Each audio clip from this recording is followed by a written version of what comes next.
Ya, jalan adalah milik bersama. Karenanya setiap pengguna jalan sepatutnya saling menghormati, berkolaborasi tanpa mementingkan ego pribadi. Jelas soal aturan, karenanya tak perlu bertindak arogan apalagi serampangan.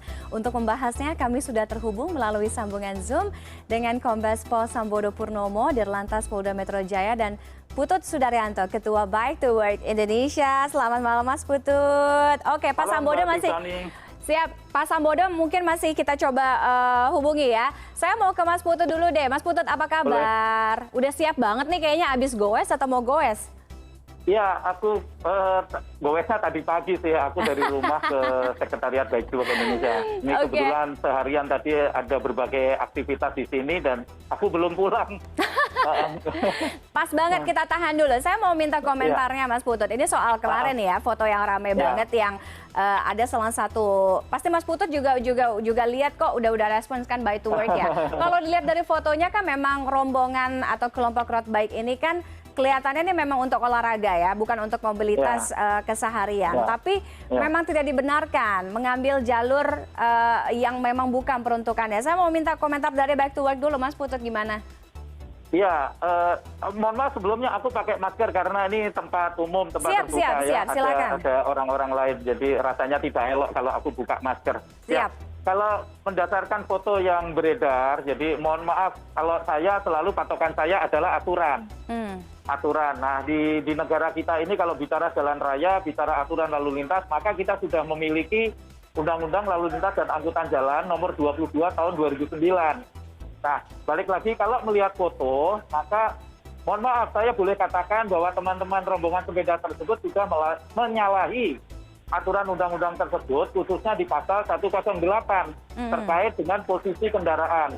Ya, sepeda selayaknya adalah paling kiri. Kemudian kalau merujuk pada pasal 122, manakala jalan raya sudah disiapkan jalur atau lajur sepeda, maka pengguna sepeda harus masuk di jalur sepeda yang sudah disiapkan oleh pemerintah. Gitu Mbak, jadi rujukan saya adalah aturan gitu.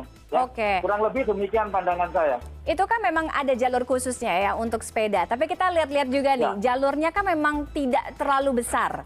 Kemudian kita tahu bahwa jenis-jenis sepeda, Mas Putut pasti lebih hatam lah daripada saya. Ada Sally, ada road bike, ada MTB. Nah, kalau yang ini, yang road bike ini kebanyakan yang ditemui di jalanan adalah mungkin memang kecepatan. Ibaratnya kan kalau misalnya kita naik mobil yang tenaga powernya itu tenaga besar gitu ya.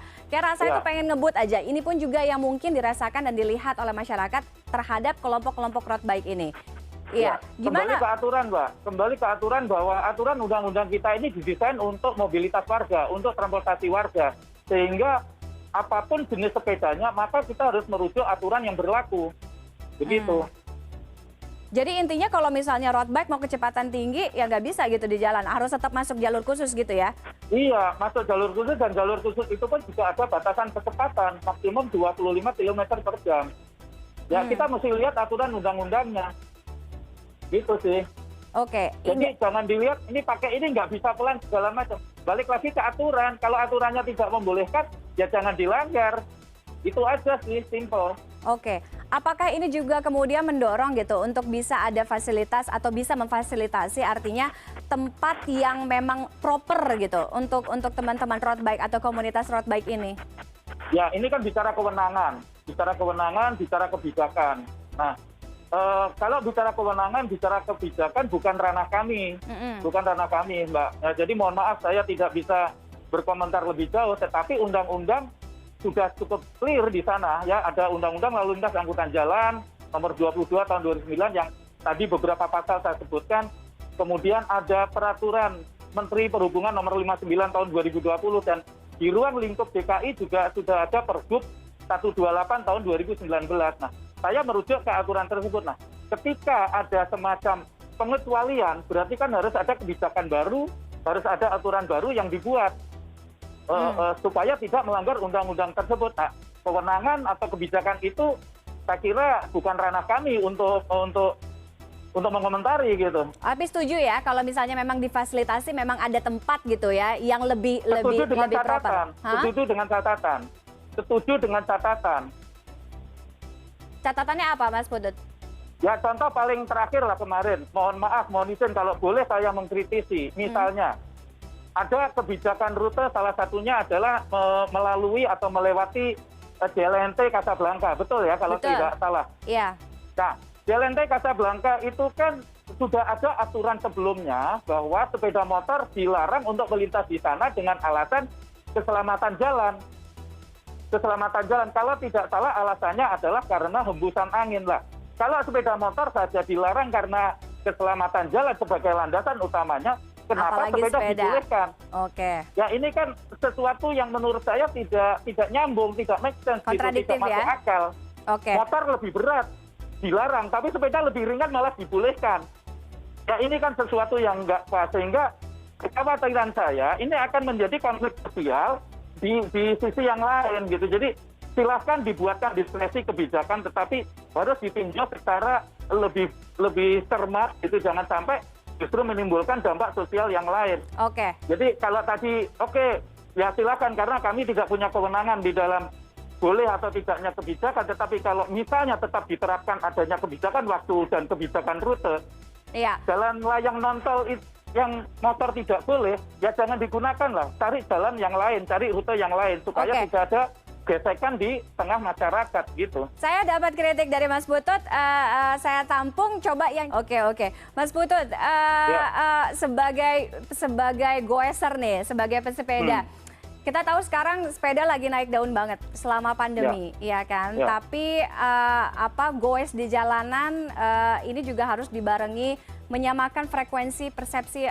tentang etika di jalan. Ya kan, ini juga penting. Tapi sekarang itu belum semuanya nampaknya karena masih banyak ditemukan pelanggaran kayak mungkin yang kemarin itu. Bagaimana Mas Putut melihat ini? Ya, sebelum ke sana boleh saya sedikit ke topik sebelumnya ya tentang diskresi tadi yang boleh, silakan. Pak Sambodo dan teman-teman di Lantas akan keluarkan. Kalau boleh mengkritisi satu hal lagi Pak Sambodo, mohon izin. Jadi selain JLNT Casablanca tadi ada satu hal yang saya pikir juga harus dipertimbangkan soal rambu. Rambunya itu kalau tidak salah baca tertulis road bike. Nah, saran kami ya kalau misalnya terpaksa harus mengeluarkan kebijakan baru tersebut, jangan dikotomi jenis sepeda Bapak, tetapi lebih kepada batasan kecepatan minimum. Karena apa? Yang mampu melesat dengan kecepatan tinggi itu tidak hanya teman-teman pengguna road bike. Ya, ada teman-teman dengan sepeda jenis lain yang kecepatannya juga kurang lebih bisa sama dengan teman-teman pengguna jenis sepeda road bike. Jadi saya kira akan lebih fair kalau rambu itu dipasang adalah sepeda dengan kecepatan minimum misalnya 30 atau 32 km per jam begitu. Nah, jadi kalau hanya road bike, kalau kecepatan dia ternyata hanya 15-20 km per jam kan ya nggak ada guna juga gitu. Jadi mohon untuk tidak dikotomi jenis sepeda, tetapi lebih kepada batasan minimum kecepatan. Ya, oke. Nanti ditampung sarannya Mas Putut. Saya paham itu Pak Putut, karena saya juga biker juga. Saran mengkritisi dari kebijakan yang saya pakai kemarin saya lihat. Sally juga. Dan kalau saya pakai Sally juga kecepatan saya bisa main 30. Saya pakai MTB juga kecepatan saya bisa 28, 29, 30. Saya setuju. Cuman masalahnya kan adalah bahwa bagaimana kita mengawasi kecepatan sepeda. Itu yang jadi masalah Pak. Ketika di atas timbul nanti masalah, Bapak. kamu kecepatannya kurang dari 30, agak susah juga kan, itu menjadi masalah juga gitu Pak. Ya ini jadi akhirnya jadi membedakan status sepeda, jadi ada dikotomi jenis sepeda. Menurut saya menjadi tidak baik di kalangan teman-teman. Saran Bapak gimana? Mohon ini dipertimbangkan ya. Ya, sarannya Pak Putut gimana? Saran saya batasan kecepatan minimum, Pak. Jadi kalau mereka yang merasa tidak mampu di kecepatan minimum, bagaimana itu, saya bisa mengawasi kecepatan minimum sepeda? Apakah ada toolsnya untuk bisa pengawasan itu? Kalau mungkin kalau mobil itu kan ada kan untuk ada yang melihat di bawah ininya kecepatan speednya. sepeda, saya bisa nindak gitu. Bisa memberhenti, kamu kecepatannya di bawah, kamu nggak boleh naik lagi gitu. Itu kan kalau mobil itu kan tidak mobil itu bisa ya Pak. Pak Kenapa sepeda nggak bisa ya kalau saya kembalikan lagi? Mohon izin, saya tidak punya ilmu di sana. Saya tidak punya ilmu di sana, hanya yang saya pikirkan saya tidak adalah... mencoba berdebat dengan Pak Putut, tetapi saya hanya menyampaikan fakta-fakta kira-kira seperti apa pelaksanaan di lapangan gitu Pak. Oke, silakan nanti mungkin saran dari Mas Putut ini bisa jadi pertimbangan di rapat besok kali. Mas Putut, silakan tadi selesaikan untuk pertanyaan saya terakhir dengan tentang etika di jalan raya untuk para pesepeda.